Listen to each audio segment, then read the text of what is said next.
রাত প্রায় 1টা কি তার বেশি। আমার ঘুম আসেনি, তবে সামান্য একটু তন্দ্রার ভাব এসেছে। হঠাৎ বাইরে ঘুলঘুলির ঠিক নিচেই যেন কার পায়ের শব্দ শোনা গেল। গরু কি ছাগলের পায়ের শব্দ হওয়া বিচিত্র নয়, বিশেষ গ্রাহ্য করলাম না। তারপর শব্দটা সেদিক থেকে আমার শিয়রের জানলার কাছে এসে থামল। তখনও আমি ভাবছি ওটা গরুর পায়ের শব্দ।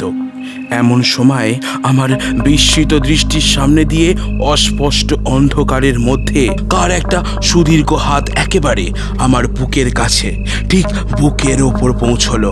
হাতে ধরালো একখানা সোজা ছোড়া, অন্ধকারেও যেন ঝকঝক করছে।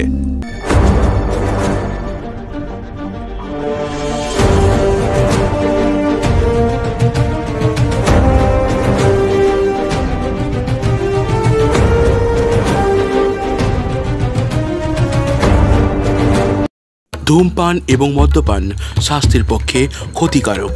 কুসংস্কার এবং অন্ধবিশ্বাসকে গল্প অ্যান্ড কোং চ্যানেল কখনোই সমর্থন করে না। গল্প অ্যান্ড কোং চ্যানেলে আপনাদেরকে স্বাগত। বিভিন্ন স্বাদের গল্প ও প্রবন্ধ শুনতে আমাদের চ্যানেলটিকে ফলো করুন এবং সাবস্ক্রাইব করে পাশে থাকুন। গত পর্বে আপনারা মিশমিদের কবচের প্রথম পর্ব শুনেছিলেন। যারা এখনো পর্যন্ত শোনেননি তাদেরকে অনুরোধ করব শুনে নেয়ার জন্য।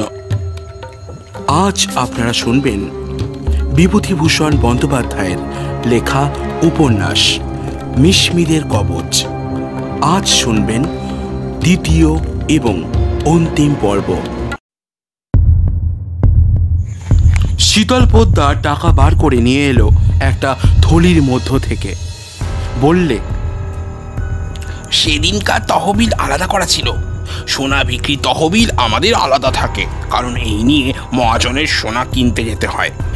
টাকা হাতে নিয়ে দেখবার আগেই শীতল একটা কথা বললে, যা আমার কাছে আশ্চর্য বলে মনে হলো।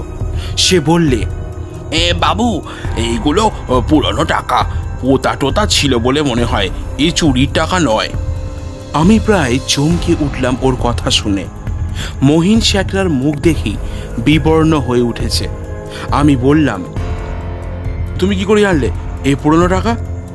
দেখুন, আপনিও হাতে নিয়ে পুরনো কলঙ্ক ধরা রূপো দেখলে আমাদের চোখে কি চিনতে বাকি থাকে বাবু? এই নিয়ে কারবার করছি যখন। কতদিনের পুরনো টাকা? 20-25 বছরের। টাকাগুলো হাতে নিয়ে পরীক্ষা করে দেখলাম 20 বছরের পরের কোনো সালের অঙ্ক টাকার গায়ে লেখা নেই। বললাম, মাটিতে পোতা টাকা বলে ঠিক মনে হচ্ছে। নিশ্চয়ই বাবু, পিতলের হাঁড়িতে পোতা ছিল, পিতলের কলঙ্ক লেগেছে টাকার গায়ে। আচ্ছা, তুমি এ টাকা আলাদা করে রেখে দাও। আমি পুলিশ নই, কিন্তু পুলিশ শিগগির এসে এ টাকা চাইবে, মনে থাকে যেন। শীতল পোদ্দার আমার সামনে হাত জোর করে দাঁড়িয়ে অনুনয় সুরে বললে, দোহাই বাবু, দেখবেন যেন আমি এর মধ্যে জড়িয়ে না পড়ি। কোনো দোষে দোষী নই বাবু। মহিন আমার পুরনো খাতক আর খদ্দের। ও কোথা থেকে টাকা এনেছে তা আমি কেমন করে জানবো বলুন বাবু, বলুন। মহিনকে নিয়ে দোকানের বাইরে চলে এলাম। দেখিও ভয় কেমন বিবর্ণ হয়ে উঠেছে। বললাম, কি মহিন, তোমার ভয় কি?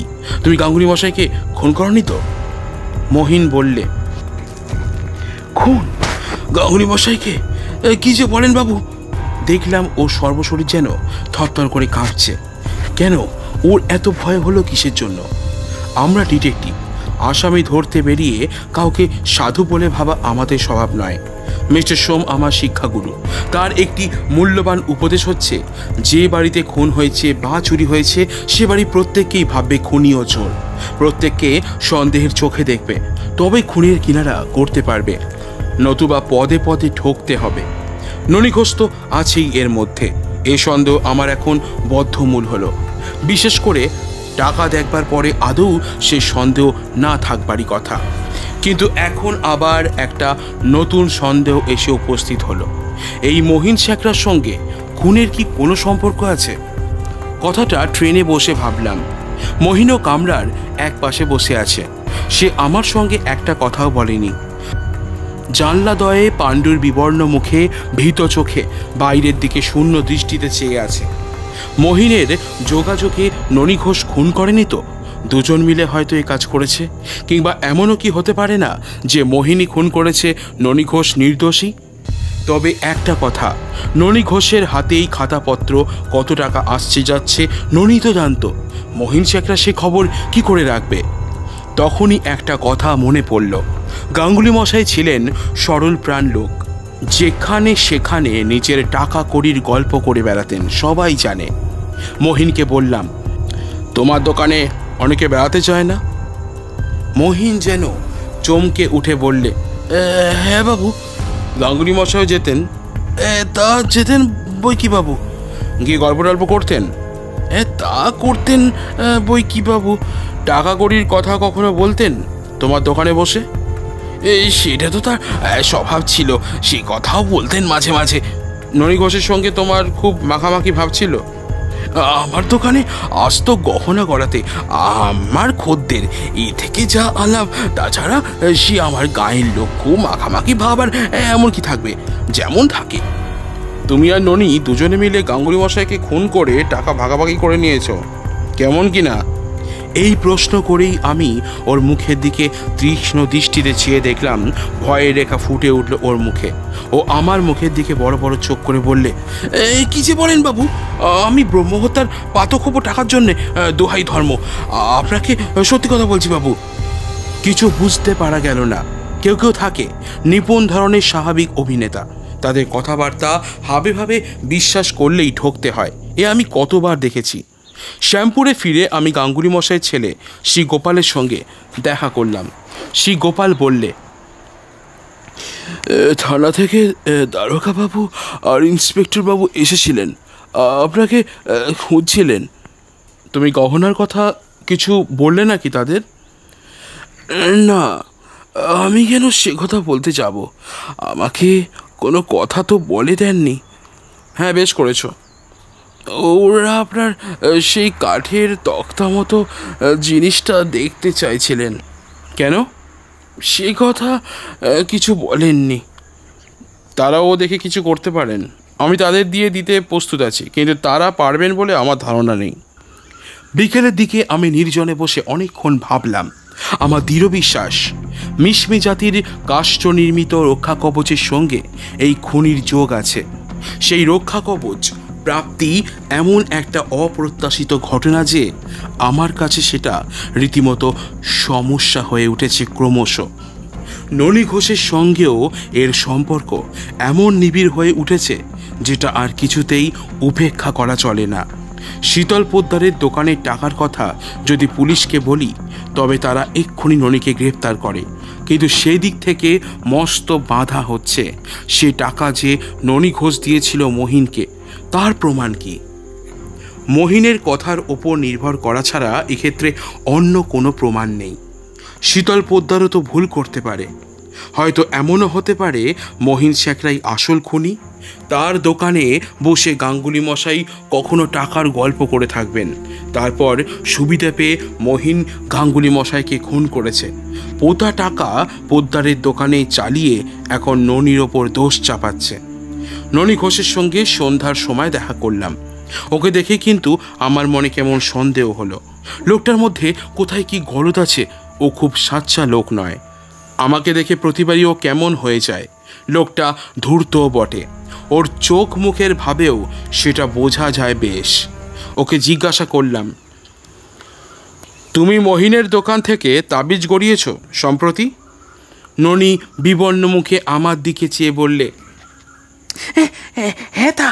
হ্যাঁ বাবু। অত টাকা পেলে কোথায়? হঠাৎ কেন বাবু?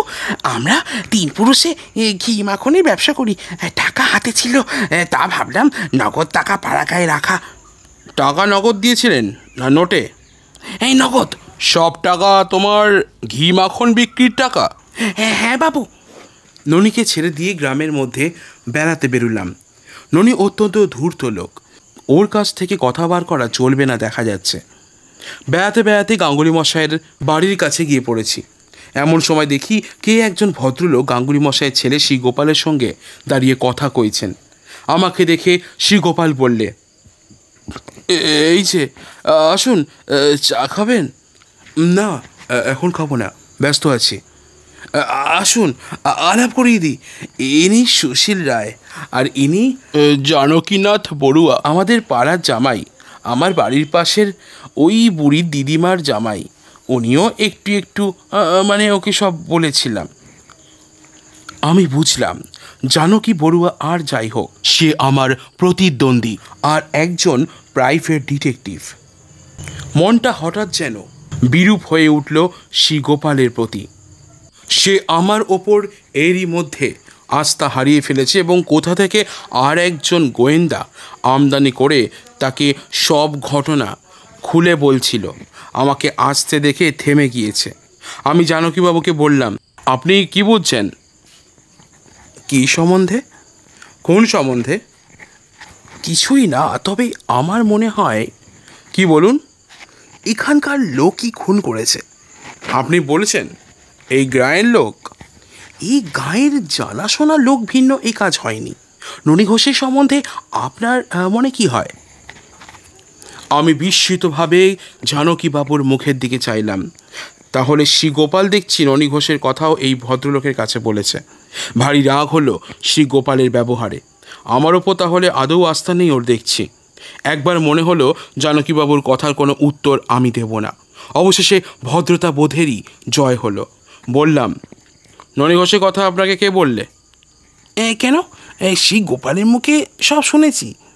আপনি তাকে সন্দেহ করেন? খুব করি। তার সঙ্গে এখনই দেখা করা দরকার।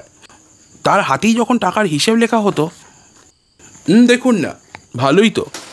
হঠাৎ আমার দিকে তীক্ষ্ণ দৃষ্টিতে চেয়ে জানকীবাবু বললেন, আচ্ছা, আপনি ঘটনাস্থলে ভালো করে খুঁজেছিলেন?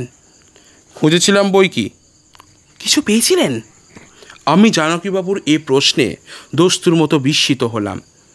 যদি তিনি নিজেও একজন গোয়েন্দা হন, তবে তার পক্ষে অন্য একজন সমব্যবসায়ী লোককে এ কথা জিজ্ঞেস করা শোভনতা ও সৌজন্যের বিরুদ্ধে, বিশেষত যখন আগে থেকেই এ ব্যাপারের অনুসন্ধানে আমি নিযুক্ত আছি। আমি নিষ্পৃহভাবে উত্তর দিলাম, না, এমন বিশেষ কিছু না। জানকীবাবু পুনরায় জিজ্ঞেস করলেন, তাহলে কিছুই পাননি? কিছুই না তেমন। কাঠের পাতের কথাটা জানকীবাবুকে বলবার ইচ্ছে হলো না। জানকীবাবুকে বলে কি হবে? তিনি কি বুঝতে পারবেন জিনিসটা আসলে কি?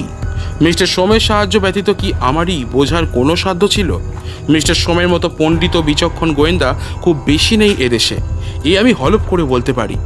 জানকীবাবু চলে গেলে আমি শ্রীগোপালকে বললাম, তুমি একে কি বলেছিলে? কি বলবো? ননী ঘোষের কথা বলেছ? হ্যাঁ, তা বলেছি। আমি ওকে তিরস্কারে ছুঁড়ে বললাম, আমাকে তোমার বিশ্বাস না হতে পারে, তা বলে আমার আবিষ্কৃত ঘটনা সূত্রগুলো তোমার অন্য ডিটেকটিভকে দেওয়ার কি অধিকার আছে? শ্রীগোপাল চুপ করে রইল। ও নিবৃত্তিতায় ও অবিবেচকতায় আমি যার পরনাই বিরক্তি বোধ করলাম।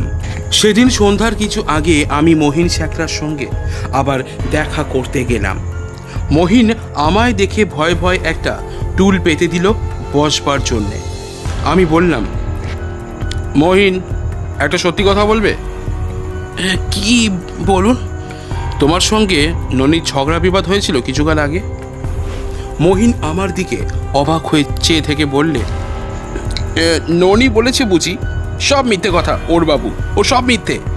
আমি কড়া সুরে বললাম, ঝগড়া হয়েছিল তাহলে সত্যি বলো। মহিন চুপ করে রইল অনেকক্ষণ, তারপর আস্তে আস্তে বললে, হয়েছিল বাবু, কিন্তু আমার তাতে কোনো দোষ। আমি সে কথা বলিনি, ঝগড়া হয়েছিল কিনা জিজ্ঞেস করছি। হ্যাঁ বাবু। কী নিয়ে ঝগড়া হয়েছিল বলো এবার? সোনার দর নিয়ে বাবু। আচ্ছা, তুমি শ্রীগোপালের কাছে ননী ঘোষের তাবিজ গড়ানোর কথা এই জন্য বলেছিলে, কেমন, ঠিক কি না? হ্যাঁ বাবু। তুমি তখন ভেবেছিলে যে ননী ঘোষই খুন করেছে? তা না। ঠিক বলো। না বাবু। তাহলে তুমিও যে দোষী হবে আইনত, তাই ভাবছো বুঝি? মহিন শেখরা ভয়ে ঠকঠক করে কাঁপতে লাগলো। বললে, বাবু, তা তা তোমাকে গ্রেপ্তারের জন্য থানায় খবর দেব।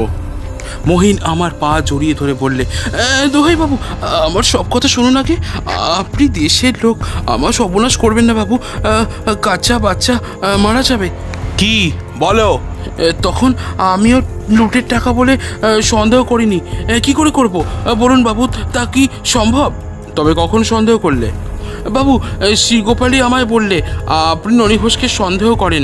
তখন আমি ভাবলাম গহনার কথাটা প্রমাণ না করলে আমি মারা যাব এরপরে, তাই বলেছিলাম।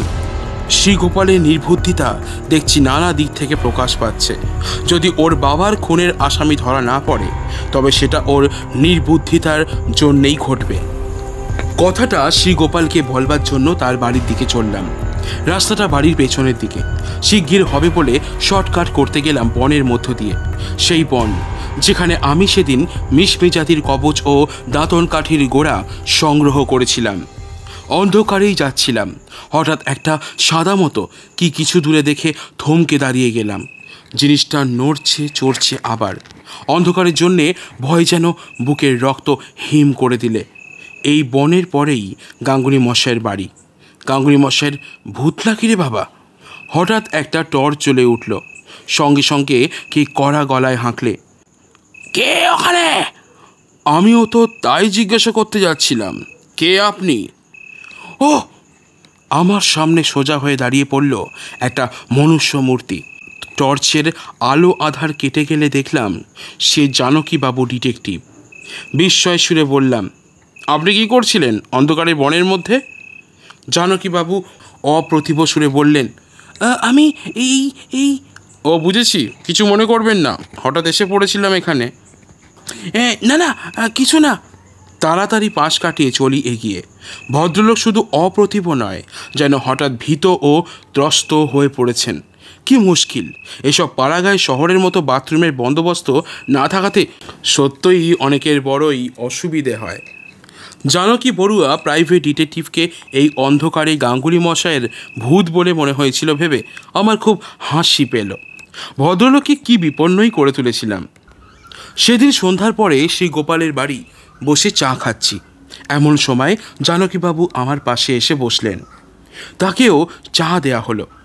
জানকীবাবু দেখলাম বেশ মজলিসি লোক। চা খেতে খেতে তিনি নানা মজার গল্প বলতে লাগলেন। আমায় বললেন, আমি তো মশাই গায়ের জামাই, আর 14 বছর বিয়ে করেছি। কাকে না চিনি বলুন গ্রামে, সকলেই আমার আত্মীয়। আমি বললাম, আপনি এখানে প্রায়ই যাতায়াত করেন? তাহলে তো হবেই আত্মীয়তা। আমার স্ত্রী মারা গিয়েছে আজ বছর 3, তারপর আমি প্রায়ই আসি না। তবে শাশুড়ি ঠাকুরন বৃদ্ধা হয়ে পড়েছেন, আমার আসার জন্য চিঠি লেখেন, না এসে পারি নে। ছেলেপুলে কি আপনার? একটি ছেলে হয়েছিল, মারা গিয়েছে, এখন আর কিছুই নেই। ও, হঠাৎ জানকীবাবু আমার মুখের দিকে চেয়ে আমায় জিজ্ঞাসা করলেন, আচ্ছা, গাঙ্গুলি মশাইয়ের খুন সম্বন্ধে পুলিশ কোনো সূত্র পেয়েছে বলে আপনার মনে হয়? কেন বলুন তো? আমার বিশেষ কৌতূহল এই সম্বন্ধে। গাঙ্গুলি মশাই আমার শ্বশুরের সমান ছিলেন, বড় স্নেহ করতেন আমায়। তার খুনের ব্যাপারের একটা কিনারা না হওয়া পর্যন্ত আমার মনে শান্তি নেই। আমার মনে কোনো অহংকার নেই মশাই। আমি এ খুনের কিনারা করি, বা আপনি করুন, বা পুলিশই করুক, আমার পক্ষে সব সমান। যার দ্বারা হোক কাজ হলেই হলো, নাম আমি চাই নে। নাম কে চায় বলুন? আমিও নয়। তবে আসুন না, আমরা মিলেমিশে কাজ করি। পুলিশকেও বলুন। পুলিশ তো খুব রাজি, তারা তো এতে খুব খুশি হবে। বেশ, তবে কাল থেকে আমার কোনো আপত্তি নেই। আচ্ছা, প্রথম কথা, আপনি কোনো কিছু সূত্র পেয়েছেন কি না আমায় বলুন। আমি যা পেয়েছি আপনাকে বলি। আমি এখানে এখন বলবো না, পরে আপনাকে জানাবো। এই ননী ঘোষের ব্যাপারটা আপনি কি মনে করেন? সেদিন তো আপনাকে বলেছি ওকে আমার সন্দেহ হয়। আপনি ওকে সন্দেহ করেন? হ্যাঁ, নিশ্চয়ই করি। আপনি ওর বিরুদ্ধে কোনো প্রমাণ পেয়েছেন? সেই গহনার ব্যাপারটাই তো ওর বিরুদ্ধে একটা মস্ত বড় প্রমাণ। তা আমারও মনে হয়েছে, কিন্তু ওর মধ্যে গোলমালও যথেষ্ট। মহিন শেখরাকে নিয়ে তো আমি মহিনকে সন্দেহ করি নে। কেন বলুন তো? মহিন তো খাতা লিখতো না গাঙ্গুলি মশাইয়ের, ভেবে দেখুন কথাটা। সেসব আমিও ভেবেছি, তাতেও জিনিসটা পরিষ্কার হয় না। চলুন না, দুজনে একবার ননির কাছে যাই। তার কাছে আমি গিয়েছিলাম, তাতে কোনো ফল হবে না। এই হিসাবের খাতাখানা কোথায়? পুলিশের জিম্মায়। আপনি ভালো করে দেখেছেন খাতাখানা? দেখেছি বলেই তো ননিকে জড়াতে পারিনি ভালো করে। কেন? শুধু ননির হাতের লেখা নয়, আরও অনেকের হাতের লেখা তাতে আছে। কার কার? জানকীবাবু ব্যগ্রভাবে এই প্রশ্নটা করে আমার মুখের দিকে যেন উৎকণ্ঠিত আগ্রহে উত্তরের প্রতীক্ষায় চেয়ে রইলেন। আমি মৃত মুসলমান ভদ্রলোকটির ও স্কুলের ছাত্রটির কথা তাকে বললাম। জানকীবাবু বললেন, ও এই, সে তো আমি জানি, শ্রী গোপালের মুখে শুনেছি।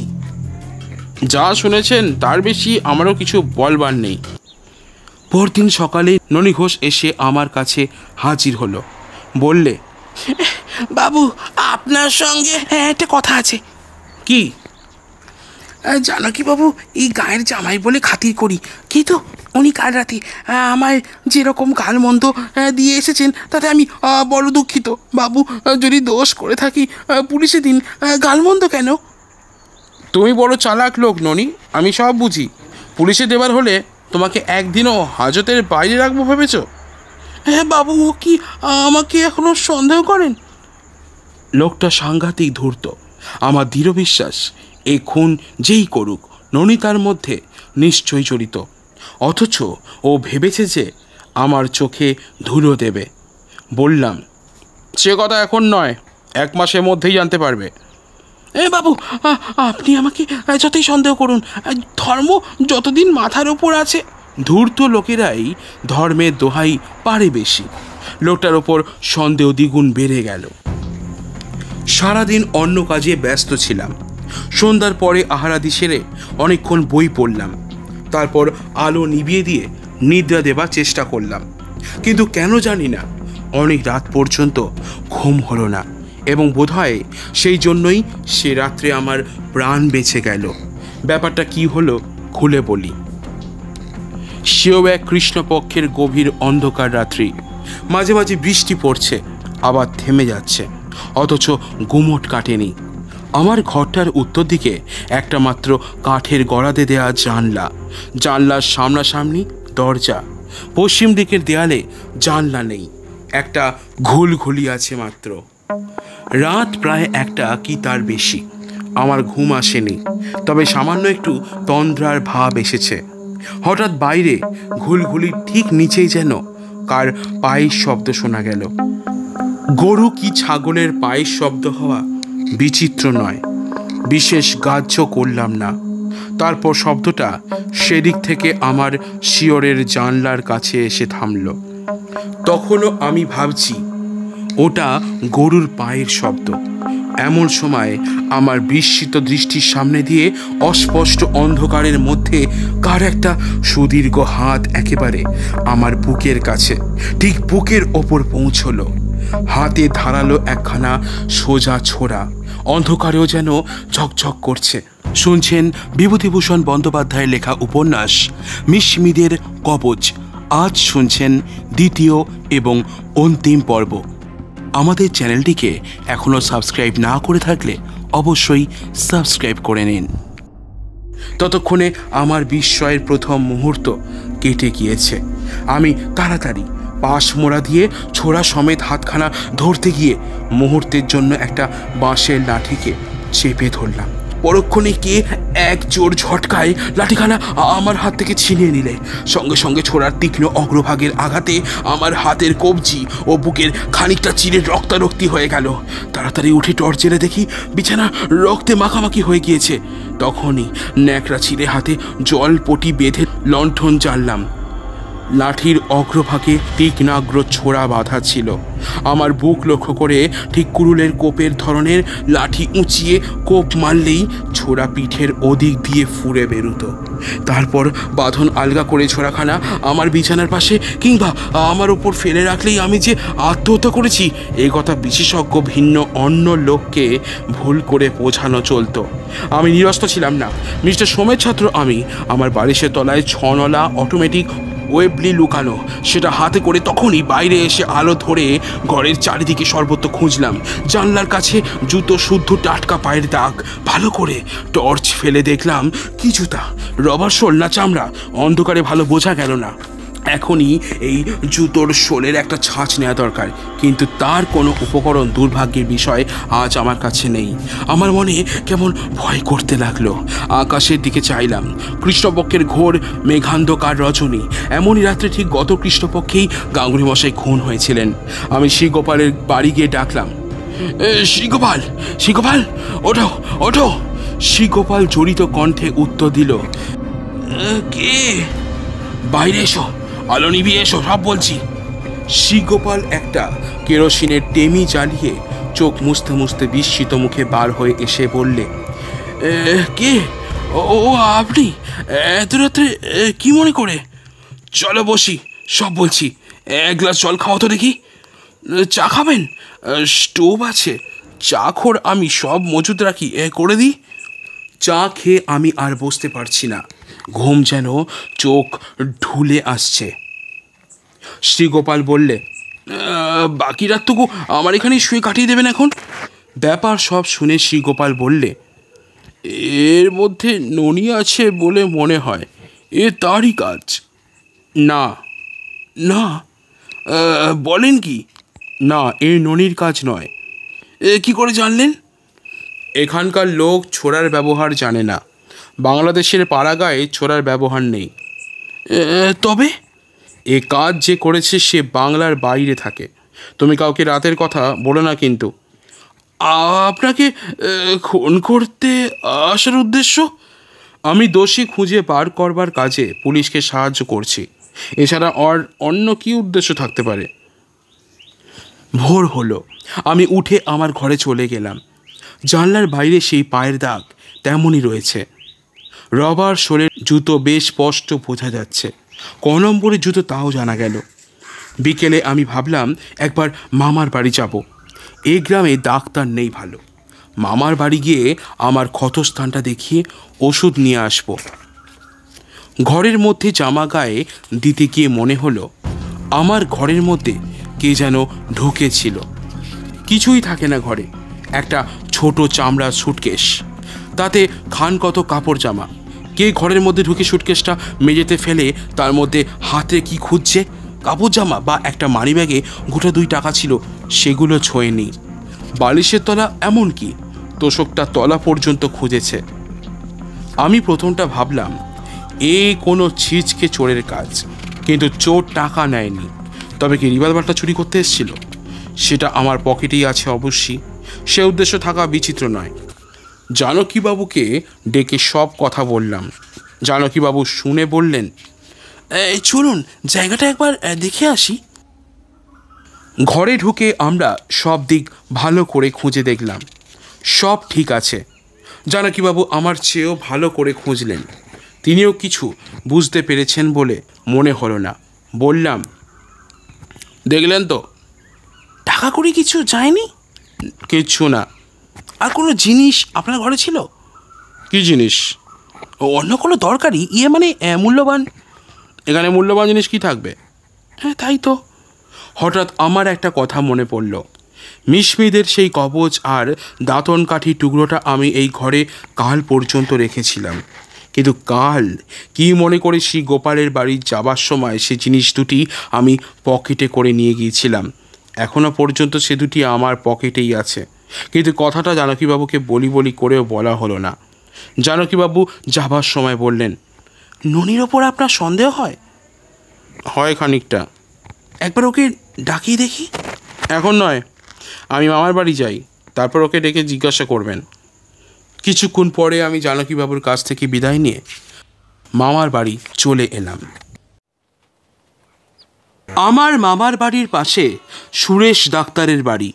সে আমার সমবয়সী, গ্রামে প্র্যাকটিস করে। মোটামুটি যা রোজগার করে তাতে তার চলে যায়। ওর কাছে ক্ষতস্থান ধুয়ে ব্যান্ডেজ করিয়ে আবার শ্রীগোপালদের গ্রামেই ফিরলাম। জানকীবাবুর সঙ্গে পথে দেখা। তিনি বোধহয় বেড়াতে বেরিয়েছেন। আমায় বললেন, আজই ফিরলেন? তার কথার উত্তর দিতে গিয়ে হঠাৎ আমার মনে পড়ল মিশমিদের কবচখানা আমার পকেটেই আছে এখনও। সামনে রাত আসছে আবার, ও জিনিসটা সঙ্গে এনে ভালো করিনি। মামার বাড়ি রেখে আসাই উচিত ছিল বোধ হয়। জানকীবাবুর পরামর্শটা একবার নিলে কেমন হয় জিনিসটা দেখিয়ে, কিন্তু ভাবলাম এই জিনিসটা ওর হাতে দিতে গেলে এখন বহু কৈফিয়ত দিতে হবে ওই সঙ্গে, হয়তো তিনি জিনিসটার গুরুত্ব বুঝবেন না, দরকার কি দেখানোর। জানকীবাবুর শ্বশুরবাড়ি শ্রী গোপালের বাড়ির পাশেই। ওর বৃদ্ধা শাশুড়ি দেখি বাইরের রোয়াকে বসে মালা জপ করছেন। আমি তাকে আরও কিছু জিজ্ঞাসা করবার জন্য সেখানে গিয়ে বসলাম। বুড়ি বললে, এসো দাদা, বসো। ভালো আছেন দিদিমা? আমাদের আবার ভালো মন্দ, তোমরা ভালো থাকিলেই আমাদের ভালো। আপনি বুঝি একাই থাকেন? আর কে থাকবে বলো, আছেই বা কে? এক মেয়ে ছিল, মারা গিয়েছে। তবে তো আপনার বড় কষ্ট দিদিমা।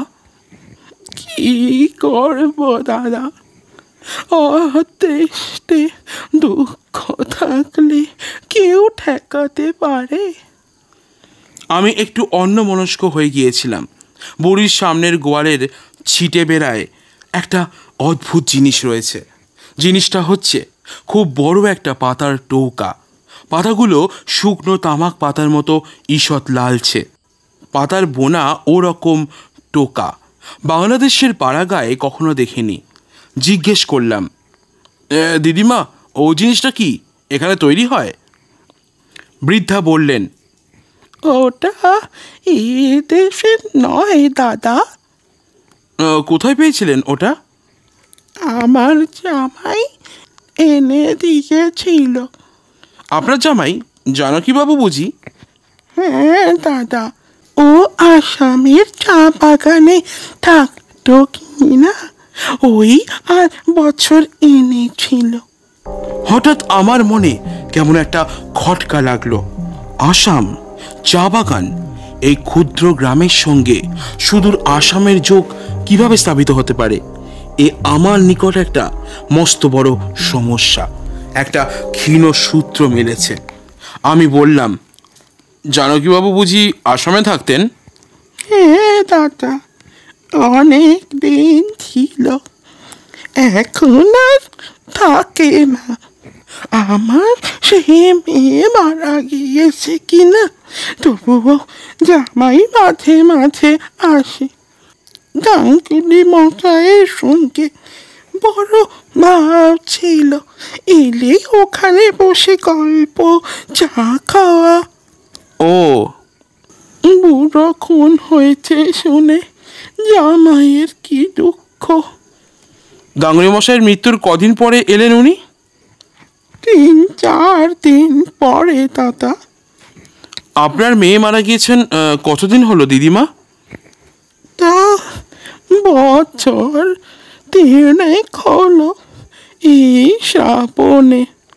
মেয়ে মারা যাওয়ার পর উনি যেমন আসছিলেন তেমনই আসতেন, না মধ্যে কিছুদিন আসা বন্ধ ছিল? বছর 2 আর আসেনি। মন তো খারাপ হয়, বুঝতেই পারো দাদা। তারপর এলো একবার শীতকালে, এখানে রইল মাসখানেক, বেশ মন লেগে গেল, সেই থেকে প্রায়ই আসে। আমি বৃদ্ধার কাছ থেকে বিদায় নিলাম। সেদিন আর কোথাও বেরুলাম না। পরদিন সকালে উঠে স্থির করলাম একবার থানায় দারোগাবাবুর সঙ্গে দেখা করা দরকার, বিশেষ আবশ্যক। পথেই জানকীবাবুর সঙ্গে দেখা। আমায় জিজ্ঞাসা করলেন, এই যে বেড়াচ্ছেন বুঝি? আমি বললাম, হ্যাঁ চলুন ঘুরে আসা যাক, একটু আপত্তি আছে? হ্যাঁ হ্যাঁ চলুন না যাই। আচ্ছা জানকীবাবু, আপনি মন্ত্রতন্ত্রে বিশ্বাস করেন? হ্যাঁ, খানিকটা করিও বটে, খানিকটা নাও বটে। কেন বলুন তো? আমার নিজের ওতে একেবারে বিশ্বাস নেই, তাই বলছি। আপনি তো অনেক দেশ ঘুরেছেন, আপনার অভিজ্ঞতা আমার চেয়ে বেশি। হঠাৎ জানকীবাবু আমার চোখের সামনে এমন একটা কাণ্ড করলেন যাতে আমি স্তম্ভিত ও হতভম্ব হয়ে দাঁড়িয়ে রইলাম কিছুক্ষণের জন্যে। কাণ্ডটা এমন কিছুই নয়, খুবই সাধারণ। জানকীবাবু পথের পাশে ঝোপের জঙ্গলের দিকে চেয়ে বললেন, এই দাঁড়ান, একটা দাঁতন ভেঙে নি সকালবেলাটা। তারপর তিনি আমার সামনে পথের ধারে একটা শেওড়া ডাল ঘুরিয়ে ভেঙে নিলেন দাঁতন কাঠির জন্যে। আমার ভাবান্তর অতি অল্পক্ষণের জন্যে। পরক্ষণেই আমি সামলে নিয়ে তার সঙ্গে সহজভাবে কথাবার্তা বলতে শুরু করলাম। ঘণ্টাখানেক পরে ঘুরে এসে আমি ভাঙা শেওড়া ডালটা ভালো করে লক্ষ্য করে দেখি সঙ্গে সেদিনকার সেই দাঁতন কাঠির শুকনো গোড়াটা এনেছিলাম, যে বিশেষ ভঙ্গিতে আগের গাছটা ভাঙা হয়েছে এটাও অবিকল তেমনই ভঙ্গিতে ঘুরিয়ে ঘুরিয়ে ভাঙা। কোনো তফাৎ নেই। আমার মাথার মধ্যে ঝিমঝিম করছিল। আসাম, দাঁতন কাঠি দুটো অতি সাধারণ অথচ অত্যন্ত অদ্ভুত সূত্র। জানকীবাবুর এখানেই গত 1 বছর ধরে ঘন ঘন আসা যাওয়া, পত্নী বিয়োগ সত্ত্বেও শ্বশুরবাড়ি আসার তাগিদ, গাঙ্গুলি মশাইয়ের সঙ্গে বন্ধুত্ব। মিস্টার সোম একবার আমায় বলেছিলেন, অপরাধী বলে যাকে সন্দেহ করবে তখন তার পদমর্যাদা বা বাইরের ভদ্রতা, এমনকি সম্বন্ধ সম্পর্কে ঘনিষ্ঠতা ইত্যাদিকে আদৌ আমল দেবে না। জানকীবাবুর সম্বন্ধে আমার গুরুতর সন্দেহ জাগলো মনে। একটা সূত্র এবার অনুসন্ধান করা দরকার, অত্যন্ত দরকারি একটা সূত্র। সকালে উঠে গিয়ে দারোগার সঙ্গে দেখা করলাম থানায়। দারোগাবাবু আমায় দেখে বললেন, কি কোনো সন্ধান করা গেল? করে ফেলেছি প্রায়। এখন যে খাতার পাতাখানা আপনার কাছে আছে সেখানে একবার দরকার। এই ব্যাপার কি শুনি? এখন কিছু বলছি না, হাতের লেখা মেলানোর ব্যাপার আছে একটা। হ্যাঁ, কীরকম? গাঙ্গুলি মশাইয়ের খাতা লিখত যে কজন তাদের সবার হাতের লেখা জানি, কেবল একটা হাতের লেখার ছিল অভাব, তাই না? সে তো আমি আপনাকে বলি। এখন সেই লোক কে হতে পারে তার একটা আন্দাজ করে ফেলেছি। তার হাতের লেখার সঙ্গে এবার সেই পাতার লেখাটা মিলিয়ে দেখতে হবে। হ্যাঁ, লোকটার বর্তমান হাতের লেখা পাওয়ার সুবিধা হবে? জোগাড় করতে চেষ্টা করছি। যদি মেলে আমি সন্দেহক্রমে তাকে পুলিশে ধরিয়ে দেব। আমায় বলবেন, আমি কি গ্রেপ্তার করে নিয়ে আসবো, ওয়ারেন্ট বের করে নিতে যা দেরি। বাকিটুকু কিন্তু আপনাদের হাতে। সে ভাববেন না, যদি আপনার সংগৃহীত প্রমাণের জোর থাকে তবে বাকি সব আমি করে নেব। এই কাজ করছি আজ 17 বছর। আমি গ্রামে ফিরে একদিনও চুপ করে বসে রইলাম না। এসব ব্যাপারে দেরি করতে নেই, করলেই ঠকতে হয়। জানকীবাবুর শাশুড়ির সঙ্গে দেখা করলাম। শুনলাম জানকীবাবু মাছ ধরতে গিয়েছেন কোথাকার পুকুরে, আর মাত্র 2 দিন তিনি এখানে আছেন। এই 2 দিনের মধ্যেই সব বন্দোবস্ত করে ফেলতে হবে। আমি বললাম, দিদিমা, জানকীবাবু আপনাকে কিছু কিছু টাকা পাঠান শুনেছি। না দাদা, এই কথা কার কাছে শুনেছ? জামাই তেমন লোকই নয়। পাঠান না? আরো উল্টে ন্যায় ছাড়া দেয় না। মেয়ে থাকতে তবুও যা দিত, এখন একেবারে উপর হাতি করে না কোনো দিন। যাক, চিঠিপত্র দিয়ে খোঁজ খবর নেন তো, তাহলেই হলো। তাও কখনো কখনো বছরে একবার বিজয়ার প্রণাম জানিয়ে একখানা লেখে। খাম না পোস্ট কার্ড?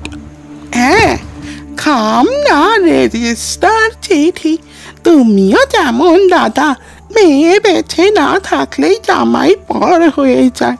তার ওপর কি কোনো দাবি থাকে দাদা? 2 লাইন লিখে সেরে দেয়। কই দেখি, আছে নাকি চিঠি? ওই চালের বাতায় গোজা আছে, দেখো না। খুঁজে খুঁজে নাম দেখে একখানা পুরনো পোস্ট কার্ড চালের বাতা থেকে বের করে বৃদ্ধাকে পড়ে শোনালুম। বৃদ্ধা বললেন, ওই চিঠি দাদা। আরও 2-1টা কথা বলে চিঠিখানা নিয়ে চলে এলাম সঙ্গে করে। জানকীবাবু যদি এ কথা এখন শুনতেও পান যে তার লেখা চিঠি সঙ্গে করে নিয়ে এসেছি, তাতেও আমার কোনো ক্ষতির কারণ নেই। থানায় দারোগার সামনে বসে হাতের লেখা দুটো মেলানো হলো। অদ্ভুত ধরনের মিল। 2-1টা অক্ষর লেখার বিশ্বের ভঙ্গিটা উভয় হাতের লেখাতেই একই রকম। দারোগাবাবু বললেন, তবু একজন হাতের লেখা বিশেষজ্ঞের মত নেওয়া দরকার নয় কি? হ্যাঁ, সে তো কোর্টে প্রমাণের সময়, এখন ওসব দরকার নেই। আপনি সন্দেহক্রমে চালান দিন। আমায় অন্য কারণগুলো সব বলুন। একে একে সব বলবো, তার আগে একবার কলকাতায় যাওয়া দরকার। মিস্টার সময়ের সঙ্গে দেখা করলাম কলকাতায়, সব বললাম তাকে খুলে।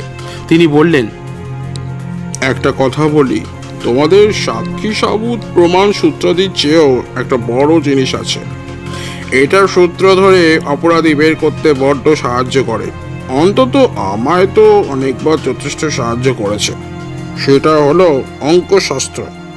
অঙ্ক চান্সের আঁক কষে বোঝা যায় যে একজন লোক যে আসামে থাকে বলবে অথচ দাঁতন করবে, অথচ তার হাতের লেখার সঙ্গে যাকে সন্দেহ করা হচ্ছে তার হাতের লেখার হুবহু মিল থাকবে। এ ধরনের ব্যাপার হয়তো 3000-এর মধ্যে একটা ঘটে। এক্ষেত্রে যে সেরকম ঘটেছে এমন মনে করবার কোনো কারণ নেই, সুতরাং ধরে নিতে হবে এ সেই লোকই। সেদিন কলকাতা থেকে চলে এলাম। আসবার সময় একবার থানার দারোগা বাবুর সঙ্গে দেখা করি। তিনি বললেন, আপনি এই লোক পাঠালে আমি সব ব্যবস্থা করব। ওয়ারেন্ট বার হয়েছে? এখনো হস্তগত হয়নি, আজকাল পেয়ে যাব। গ্রামে ফিরে 2 দিন চুপচাপ বসে রইলাম শ্রী গোপালের বাড়িতে। খবর নিয়ে জানলাম জানকীবাবু 2-1 দিনের মধ্যেই এখান থেকে চলে যাবেন। থানার দারোগার কাছে চিঠি দিয়ে আসতে বলে দিলাম। পকেটে মিশমিদের কবচখানা রেখে আমি জানকীবাবুর সন্ধানে ফিরতে থাকি এবং একটু পরে পেয়েও যাই। জানকীবাবুকে কৌশল করে নির্জনে গায়ের মাঠের দিকে নিয়ে গেলাম। আজ একবার শেষ পরীক্ষা করে দেখতে হবে, হয় এসপার নয় ওসপার। জানকীবাবু বললেন, আপনার কাজ কত দূরে এগোলো? 1 পাও না। আপনি কি বলেন? আমি তো ভাবছি ননির সম্বন্ধে থানায় গিয়ে বলবো। সন্দেহের কারণ পেয়েছেন? না পেলে কি আর বলছি। আচ্ছা জানকীবাবু, আপনি বুঝি আসামে ছিলেন? কে বললে? আমি শুনলাম যেন সেদিন কার মুখে। না, আমি কখনো আসামে ছিলাম না। যিনি বলেছেন তিনি জানেন না। আমার মনে ভীষণ সন্দেহ হলো, জানকীবাবু এই কথা বলতে চান কেন? তবে কি তিনি মিশমিদের কবজ হারানোর এবং বিশেষ করে সেখানে যদি আমার হাতে পড়ে বা পুলিশের কোনো সুযোগ্য ডিটেকটিভের হাতে পড়ে তবে তার গুরুত্ব সম্বন্ধে সম্পূর্ণ অবহিত?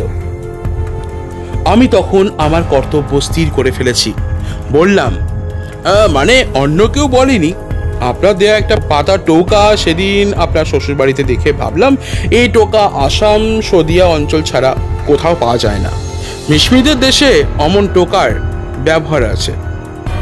আপনার ভুল ধারণা। আমি তার মুখের দিকে স্থির দৃষ্টিতে চেয়ে পকেট থেকে মিশমিদের কাঠের কবচখানা বের করে তার সামনে ধরে বললাম, দেখুন দেখি এই জিনিসটা কি চেনেন?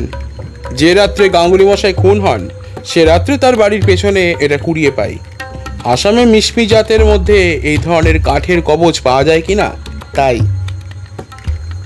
আমার খবরের সঙ্গে সঙ্গে জানকীবাবুর মুখ সাদা ফ্যাকাশে হয়ে গেল, কিন্তু অত্যন্ত অল্পকালের জন্যে। পর মুহূর্তেই ভীষণ ক্রোধে তার নাক ফুলে উঠল, চোখ বড় বড় হলো। হঠাৎ আমার কথা শেষ হওয়ার আগেই তিনি আমার ঘাড়ে লাফিয়ে পড়লেন বাঘের মতো এবং সঙ্গে সঙ্গে কবচ শুদ্ধ হাতখানা চেপে ধরে জিনিসটা ছিনিয়ে নেওয়ার চেষ্টা করলেন। তাতে ব্যর্থ হয়ে তিনি 2 হাতেই আমার গলা চেপে ধরলেন পাগলের মতো। আমি এর জন্য সম্পূর্ণ প্রস্তুত ছিলাম, বরং জানকীবাবুই আমার জুজুৎসুর 2.5 পেঁচির ছুটের জন্য তৈরি ছিলেন না। তিনি হাতের মাপের অন্তত 3 হাত দূরে ছিটকে পড়ে হাঁপাতে লাগলেন। আমি হেসে বললাম, এই লাইনে যখন নেমেছেন তখন অন্তত 2-1টা প্যাঁচ জেনে রাখা আপনার নিতান্ত দরকার ছিল জানকীবাবু। কবজ আমার কাছ থেকে কেড়ে নিতে পারবেন না, কবজ আপনাকে ছেড়ে দিয়েছে। এখন এটা আমার হাতে, এখন ভাগ্যদেবী আমায় দয়া করবেন। কি বলছেন আপনি? এ কথার জবাব দেবেন অন্য জায়গায়, দাঁড়ান একটু এখানে। থানায় দারোগাবাবু কাছেই ছিলেন। আমার ইঙ্গিতে তিনি এসে হাসি মুখে বললেন, দয়া করে একটু এগিয়ে আসুন জানকীবাবু। খুনের অপরাধে আপনাকে আমি গ্রেফতার করলাম। এই লাগাও। কনস্টেবলরা এগিয়ে গিয়ে জানকীবাবুর হাতে হাত কড়ি লাগালো। জানকীবাবু কি বলতে চাইলেন? দারোগাবাবু বললেন, আপনি এখন যা কিছু বলবেন আপনার বিরুদ্ধে তা প্রয়োগ করা হবে। বুঝে সুঝে কথা বলবেন। জানকীবাবুর বিরুদ্ধে পুলিশ আরও অনেক প্রমাণ সংগ্রহ করে। গাঙ্গুলি মশাই খুন হওয়ার 5 দিনের মধ্যে তিনি জেলার লোন অফিস ব্যাংকে 950 টাকা জমা রেখেছেন। পুলিশের খানা তল্লাশিতে তার কাগজ বার হয়ে পড়ল। তারপর বিচারে জানকীবাবুর যাবজ্জীবন দ্বীপান্তরের আদেশ হয়। একটা বিষয়ে আমার আগ্রহ ছিল জানবার। জানকীবাবুর সঙ্গে আমি জেলের মধ্যে দেখা করলাম, তখন তার প্রতি দণ্ডাদেশ হয়ে গিয়েছে। আমাকে দেখে জানকীবাবু ভ্রু কুঞ্চিত করলেন। আমি জিজ্ঞাসা করলাম, কেমন আছেন জানকীবাবু? ধন্যবাদ, কোনো কথা জিজ্ঞেস করতে হবে না আপনাকে। একটু বেশি রাগ করছেন বলে মনে হচ্ছে, কিন্তু আমায় কর্তব্য পালন করতে হয়েছে, তা বুঝতেই পারছেন। থাক, ওতেই হবে। দেখুন জানকীবাবু, মনের অগোচর পাপ নেই। আপনি খুব ভালোভাবেই জানেন আপনি কতদূর হীন কাজ করেছেন। একজন অসহায় সরল বৃদ্ধ ব্রাহ্মণ, যিনি আপনাকে গায়ের জামাই জেনে আপনার প্রতি আত্মীয়ের মতো, এমনকি আপনার শ্বশুরের মতো ব্যবহার করতেন, আপনাকে সম্পূর্ণ বিশ্বাস করে তার টাকা কড়ির হিসেব আপনাকে দিয়ে লেখাতেন, তাকে আপনি খুন করেছেন। পরকালের জবাবদিহি দিতে হবে যখন, তখন কি করবেন ভাবলেন না একবার? মশাই, আপনাকে পাদ্রী সাহেবের মতো লেকচার দিতে হবে না। আপনি যদি এখনই এখান থেকে না যান, আমি ওয়ার্ডারকে ডেকে আপনাকে দাঁড়িয়ে দেব। বিরক্ত করবেন না। লোকটা সত্যি অত্যন্ত কঠোর প্রকৃতির, নররক্তে হাত কলুষিত করেছে, অথচ এখনো মনে অনুতাপের অঙ্কুর পর্যন্ত জাগেনি ওর। আমি বললাম, আপনি সংসারে একা, ছেলেপুলে নেই, স্ত্রী নেই, তারা স্বর্গে গিয়েছেন, কিন্তু আপনার এই কাজ স্বর্গ থেকে কি তারা দেখবেন না আপনি ভেবেছেন? তাদের কাছে মুখ দেখাবেন কি করে? জানকীবাবু চুপ করে রইলেন। এবার আমি ভাবলুম ওষুধ ধরেছে। আগের কথাটা আরো সুস্পষ্টভাবে বললাম। জানি না আজও জানকীবাবুর হৃদয়ের নিভৃত কোণে তার পরলোকগত স্ত্রী পুত্রের জন্য এতটুকু স্নেহ প্রীতি জাগ্রত আছে কিনা, কিন্তু আমার যতদূর সাধ্য তার মনের সে দিকটাতে আঘাত দেবার চেষ্টা করলাম। বহুদিনের মরচে পড়া হৃদয়ের দৌড় যদি এতটুকু খোলে। বললাম, ভেবে দেখুন জানকীবাবু, আপনার কাছে কত পবিত্র স্মৃতির আধার হওয়া উচিত যে গ্রাম, সেই গ্রামে বসে আপনি নরহত্যা করেছেন। এই যে কত পাপের কাজ, তা যদি আজও বোঝেন, তবুও অনুতাপের আগুনে হৃদয় শুদ্ধ হয়ে যেতে পারে। অনুতাপে মানুষকে নিষ্পাপ করে, মহাপুরুষেরা বলেছেন। আপনি বিশ্বাস করুন বা নাই করুন, মহাপুরুষদের বাণী তা বলে মিথ্যা হয়ে যাবে না। জানকীবাবু আমার দিকে অদ্ভুত দৃষ্টিতে চেয়ে বললেন, মশাই, আপনি কি কাজ করেন? এই কি আপনার পেশা? খারাপ পেশা নয়, তা স্বীকার করবেন বোধ হয়। খারাপ আর কি? দোষীকে প্রায়শ্চিত করবার সুবিধে করে দিই, যাতে তার পরকালে ভালো হয়। আচ্ছা, এই আপনি মনে প্রাণে বিশ্বাস করেন? নিশ্চয়ই করি। তবে শুনুন বলি। বসুন। বেশ কথা, বলুন। আমার দ্বারাই এই কাজ হয়েছে। অর্থাৎ গাঙ্গুলি মশাইকে আপনি? ও কথা আর বলবেন না। বেশ, কেন করলেন? সে অনেক কথা, আমার উপায় ছিল না। কেন? আমি ব্যবসা করতাম, শুনেছেন তো। ব্যবসা ফেল করে কপরদক শূন্য হয়ে পড়েছিলাম। চারিদিকে দেনা, লোভ সামলাতে পারলাম না। আপনার সান্ত্বনা আপনার কাছে, কিন্তু এটা লাক্সই কৈফিয়ত হলো না। আমি তো জানি দুর্বল মন আমাদের, কিন্তু আপনাকে একটা কথা জিজ্ঞেস করতে বড় ইচ্ছে হয়। স্বচ্ছন্দে বলুন। আপনি ওই কবচখানা পেয়েছিলেন যেদিন, সেদিন আপনি বুঝতে পেরেছিলেন ওখানা কি? না। কবে পারলেন? আমার শিক্ষাগুরু মিস্টার সোমের কাছে কবচের বিষয় সব জেনেছিলাম। আপনাকে একটা কথা জিজ্ঞাসা করব? হ্যাঁ, বলুন। আপনি কেন আবার এই গ্রামে এসেছিলেন খুনের পরে? আপনি নিশ্চয়ই তা বুঝেছেন। আন্দাজ করেছি, কবচখানা হারিয়ে গিয়েছিল খুনের রাত্রেই, সেখানে খুঁজতে এসেছিলেন। ঠিক তাই। সেদিন গাঙ্গুলি মশাইয়ের বাড়ির পেছনে জঙ্গলে অন্ধকারে ওটা খুঁজছিলেন কেন? দিন মানে না খুঁজে?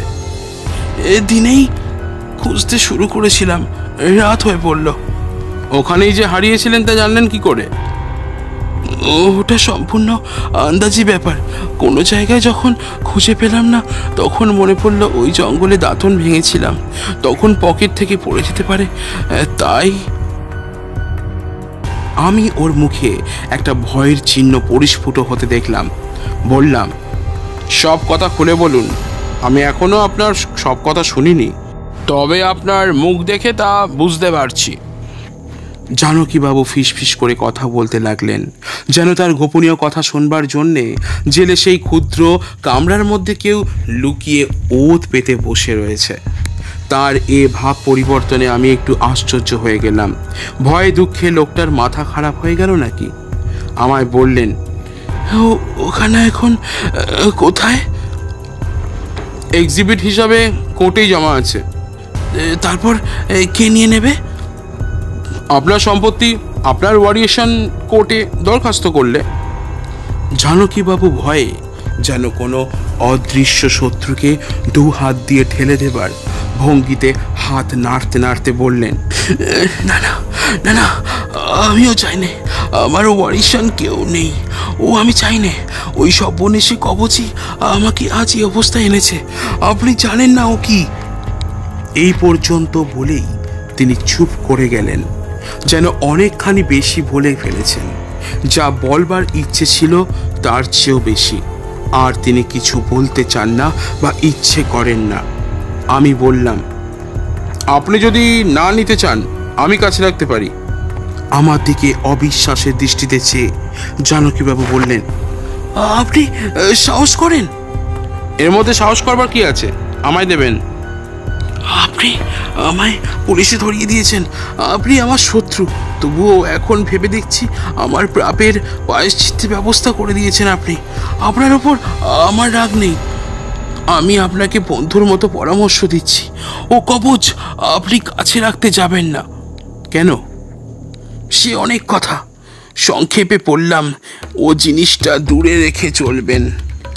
আমি যে জন্য আজ জানকীবাবুর কাছে এসেছিলাম সে উদ্দেশ্য সফল হতে চলেছে। আমি এসেছিলাম আজ ওর মুখে কবজের ইতিহাস কিছু শুনবো বলে। আমার ওভাবে কথা পারবার মূলে ওই একটা উদ্দেশ্য ছিল। অনুনয়ের সুরে কোনো কথা বলে জানকীবাবুর কাছে কাজ আদায় করা যাবে না, এ আমি আগেই বুঝেছিলাম। সুতরাং আমি তাচ্ছিল্যের সুরে বললাম, আমার কোনো কুসংস্কার নেই, জানবেন। জানকীবাবু খোঁচা খেয়ে উদ্দীপ্ত হয়ে উঠে বললেন, কুসংস্কার কাকে বলেন আপনি? আপনার মতো ওইসব মন্ত্রতন্ত্র কবজে বিশ্বাস। ওর নাম যদি কুসংস্কার না হয় তবে কুসংস্কার আর কাকে বলবো? জানকীবাবু ক্রোধের সুরে বললেন, আপনি হয়তো ভালো ডিটেকটিভ হতে পারেন, কিন্তু দুনিয়ার সব জিনিসই তা বলে আপনি জানবেন? আমি পূর্বের মতো তাচ্ছিল্যের সুরেই বললাম, আমার শিক্ষাগুরু একজন আছেন, তার বাড়িতে ওরকম একখানা কবচ আছে। কে তিনি? মিস্টার সোম, বিখ্যাত প্রাইভেট ডিটেকটিভ। যিনি হন আমার তা জানবার দরকার নেই। একটা কথা আপনাকে বলি, যদি আপনি তার মঙ্গলাকাঙ্ক্ষী হন তবে অবিলম্বে তাকে বলবেন সেখানা গঙ্গার জলে ভাসিয়ে দিতে। কতদিন থেকে তার সঙ্গে সেখানে আছে জানেন? তা জানি নে, তবে খুব অল্প দিনও নয়, 2-3 বছর হবে। আর আমার সঙ্গে এই কবজ আছে 7 বছর, কিন্তু থাকবে। বলেই জানকীবাবু চুপ করলেন, আর যেন তিনি মুখই খুলবেন না এমন ভাব দেখালেন। আমি বললাম, বলুন, কি বলতে চাইছিলেন? অন্য কিছু নয়, ও কবজখানা আপনি আপনার গুরুকে টান মেরে ভাসিয়ে দিতে বলবেন, আর এখানাও আপনি কাছে রাখবেন না। আমি তো বলেছি আমার কোনো কুসংস্কার নেই। অভিজ্ঞতা দ্বারা যা জেনেছি তাকে কুসংস্কার বলে মানতে রাজি নই। বেশি তর্ক আপনার সঙ্গে করব না, আপনি থাকুন কি উচ্ছন্ন যান, তাতে আমার কি। এই যে খানিকাকে বলছিলেন আমার ওপর আপনার কোনো রাগ নেই। ছিল না, কিন্তু আপনার নির্বুদ্ধিতা আর দেমাগ দেখে রাগ হয়ে পড়েছে। দেমাগ দেখলেন কোথায়? আপনি তো কোনো কারণ দেখাননি, শুধুই বলে যাচ্ছেন কবচ ফেলে দাও। আজকাল কোনো দেশে এসব মন্ত্রে তন্ত্রে বিশ্বাস করে ভেবেছেন একখানা কাঠের পাত মানুষের অনিষ্ট করতে পারে বলে আপনিও বিশ্বাস করেন? আমিও আগে ঠিক এই কথাই ভাবতাম, কিন্তু এখন আমি বুঝেছি এমন সময় যে যখন আর কোনো চারা নেই। জিনিসটা কি খুলে বলুন তো দয়া করে। শুনবেন তবে, ওই কবচই আমার এই সর্বনাশের কারণ। আমি বুঝেছিলাম এই সম্বন্ধে জানকীবাবু কি একটা কথা আমার কাছে চেপে যাচ্ছেন। আগে একবার বলতে গিয়েও বলেননি, হঠাৎ গুম খেয়ে চুপ করে গিয়ে অন্য কথা বেড়েছিলেন। এবার হয়তো তার পুনরাবৃত্তি করবেন। সুতরাং আমি যেন তার আসল কথার অর্থ বুঝতে পারিনি এমন ভাব দেখিয়ে বললাম, তা বটে, একদিক থেকে দেখতে হলে এই কবচখানাই তো আপনার বর্তমান অবস্থার জন্য দায়ী। জানকীবাবু আমার দিকে কৌতূহলের দৃষ্টিতে চেয়ে বললেন, আপনি কি বুঝেছেন বলুন তো, কিভাবে দায়ী? মানে ওখানে না হারিয়ে গেলে তো আপনি আজ ধরা পড়তেন না, যদি ওখানে পকেট থেকে না পড়ে যেত। কিছুই বোঝেননি। এছাড়া আর কি বুঝবার আছে? আজ যে আমি একজন খুনি, তাও জানবেন ওই সর্বনেশে কবজের জন্যে। কবজ যদি আমার কাছে না থাকতো তবে আজ আমি একজন মার্চেন্ট। হতে পারে ব্যবসাতে লোকসান দিয়েছিলাম, কিন্তু ব্যবসা করতে গেলে লাভ লোকসান কার না হয়। আমার বুকে সাহস ছিল, লোকসান আমি লাভে দাঁড় করাতে পারতাম, কিন্তু ওই কবচ তা আমায় করতে দেয়নি। ওই কবচ আমার ইহকাল পরকাল নষ্ট করেছে। জানকীবাবুর মুখের দিকে চেয়ে বুঝলাম গল্প বলবার আসন্ন নেশায় তিনি উত্তেজিত হয়ে উঠেছেন। চুপ করে জিজ্ঞাসু দৃষ্টিতে তার মুখের দিকে চেয়ে রইলাম। জানকীবাবু বললেন, আজ প্রায় 25 বছর আমি সদিয়া অঞ্চলে ব্যবসা করছি। পরশুরাম পুরতীর্থের নাম শুনেছেন? খুব। ঘন জঙ্গলের পাশে ওই তীর্থটা পড়ে। ওখান থেকে আরো 70 মাইল দূরে ভীষণ দুর্গম বনের মধ্যে আমি জঙ্গল ইজারা নিয়ে পাটের ব্যবসা শুরু করি। ওখানে দফলা, মিরি, মিশমি এইসব নামের পার্বত্য জাতির বাস। একদিন একটা বনের মধ্যে কুলিদের নিয়ে ঢুকেছি। জায়গাটার একদিকে ঝর্ণা, একদিকে উঁচু পাহাড়, তার গায়ে ঘন বাঁশবন। ওদিকে প্রায় সব পাহাড়েই বাঁশবন অত্যন্ত বেশি। কখনো গিয়েছেন ওদিকে? আমি বললাম, না, তবে খাসিয়া পাহাড়ে এমন বাঁশবন দেখেছি শিলং যাওয়ার পথে। জানকীবাবুর গল্পটা আমি আমার নিজের ধরনেই বলি। সেই পাহাড়ি বাঁশবনে বন কাটবার জন্যে ঢুকে তারা দেখলেন এক জায়গায় একটা বড় শাল গাছের নিচে আমাদের দেশের বৃষ কাষ্ঠের মতো লম্বা ধরনের কাঠের খোদাই এক বিকট মূর্তি দেবতার বিগ্রহ। কুলিরা বললে, এ বাবু, এই মিশমিদের অপদেবতার মূর্তি, ওদিকে যাবেন না। জানকীবাবুর সঙ্গে ক্যামেরা ছিল, তার শখ হলো মূর্তিটার ফটো নেবেন। কুলিরা বারণ করলে জানকীবাবু তাদের কথায় কর্ণপাত না করে ক্যামেরা তেপায়ার ওপর দাঁড় করিয়েছেন। এমন সময় একজন বৃদ্ধ মিশমি এসে তাদের ভাষায় কি বললে। জানকীবাবুর একজন কুলি সে ভাষা জানত। সে বললে, বাবু বাবু ফটো নিও না, ও বারণ করছে। অন্য কুলিরাও বললে, বাবু, এরা জবরজাত, সরকারকে পর্যন্ত মানে না। ওদের দেবতাকে অপমান করলে গা শুদ্ধ তীরধনুক নিয়ে এসে হাজির হয়ে আমাদের সবগুলোকে গাছের সঙ্গে গেঁথে ফেলবে। ওরা দুনিয়ায় কাউকে ভয় করে না, কারো তোয়াক্কা রাখে না। ওদের দেবতার ফটো খিঁচবার দরকার নেই। জানকীবাবু ক্যামেরা বন্ধ করলেন। এতগুলো লোকের কথা ঠেলতে পারলেন না।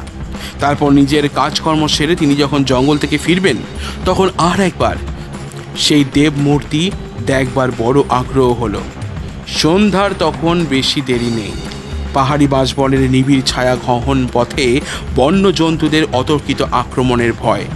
বেণুবন শীর্ষে ক্ষীণ সূর্যালোক ও পার্বত্য উপত্যকায় নিস্তব্ধতা সকলের মনে একটা রহস্যের ভাব এনে দিয়েছে।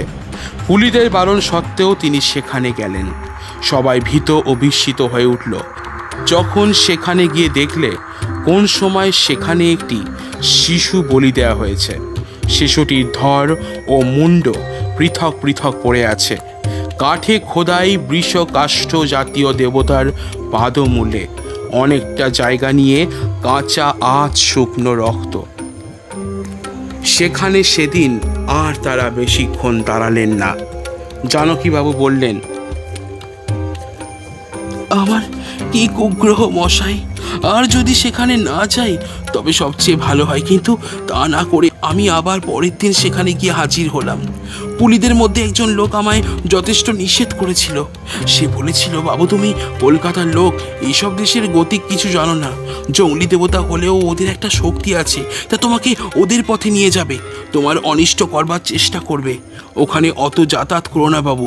কিন্তু কারো কথা শুনলাম না, গেলাম শেষ পর্যন্ত, লুকিয়েই গেলাম, পাছে পুলিরা টের পায়।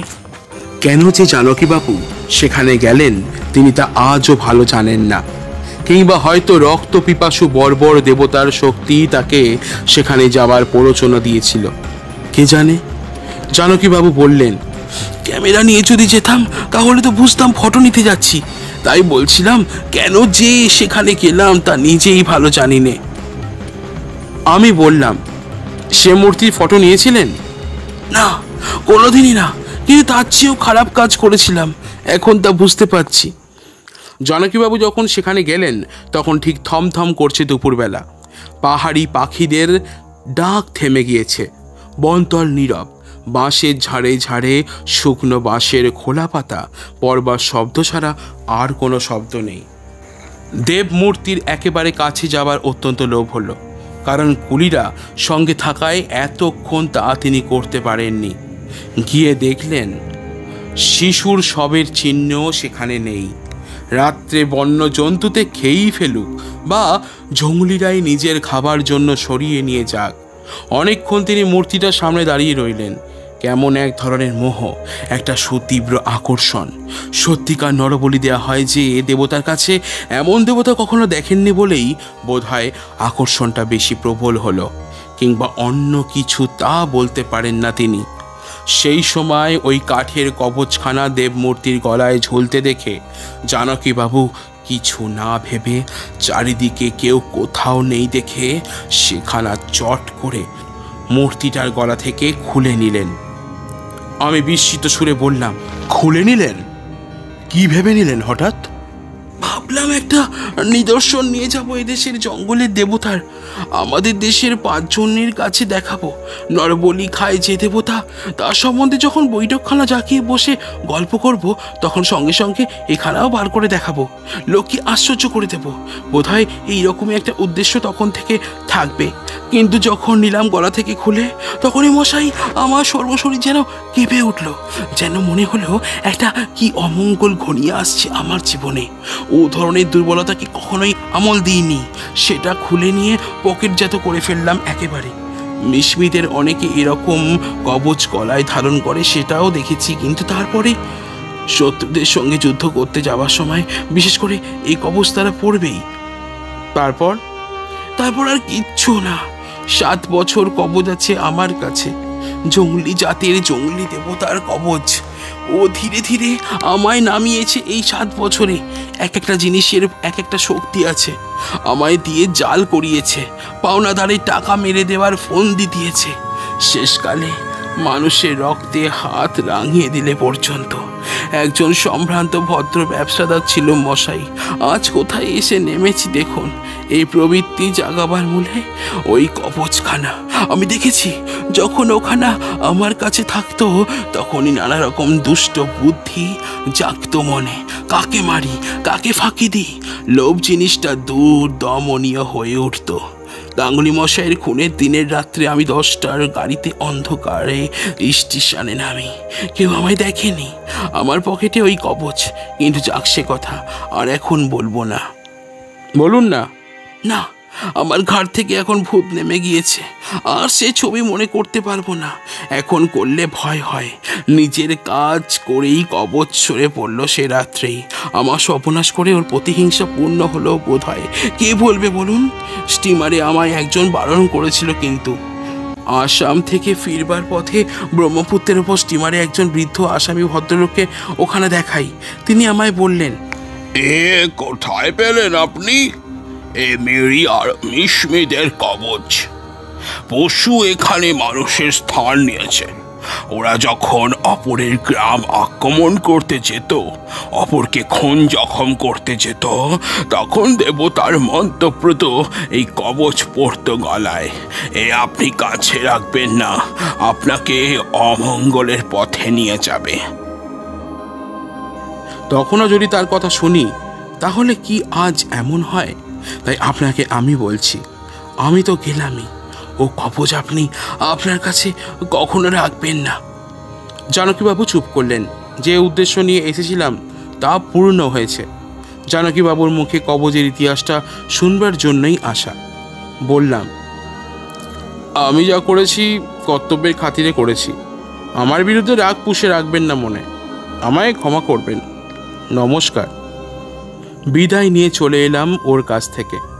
যতদূর জানি এখন তিনি আন্দামানে।